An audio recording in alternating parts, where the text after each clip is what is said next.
Ah tiens, Saint-Étienne-Rennes et Lyon-PSG en demi-finale de la Coupe de France. Du coup, c'est qui le petit poussé maintenant? J'ai bien une idée.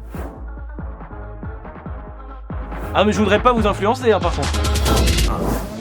Salut les sportifs, c'est Greg, vous êtes dans la frappe et l'infosport du jour à retenir, c'est pas de match le 5 mai. C'était une demande depuis de nombreuses années de la part des familles, de collectifs ou encore de sportifs et de certains joueurs ne plus jouer de matchs professionnels de football le 5 mai en hommage au drame de Furiani. 5 mai 1992, demi-finale de Coupe de France, Bastia reçoit l'Olympique de Marseille dans son stade de Furiani, lorsque la partie haute d'une tribune provisoire rajoutée pour l'événement et montée à la va-vite s'effondre pendant l'échauffement des joueurs. Un bilan très lourd de 18 morts et plus de 2300 blessés. Le drame de Furiani, c'est le drame du football français, au même titre que les drames d'Hillsborough et du Heysel pour le football anglais. Dans le cas de Furiani, le défaut de construction de la tribune a été avéré et plusieurs personnes ont été condamnées. Depuis, de nombreuses personnes luttent pour que le 5 mai soit une date sacralisée. Dès 1992, le président François Mitterrand voulait que plus aucun match ne soit joué le 5 mai. Ça n'a jamais été fait. Et depuis 2015, le ministère des Sports avait décidé qu'aucune rencontre ne serait jouée le 5 mai s'il tombait un samedi. 28 ans après, la décision est donc tombée hier. L'Assemblée nationale a voté à la quasi-unanimité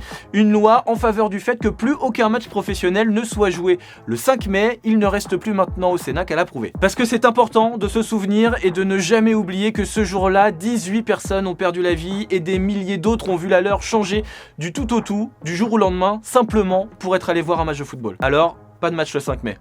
Allez, bon week-end. Move Radio, Hip Hop Nation.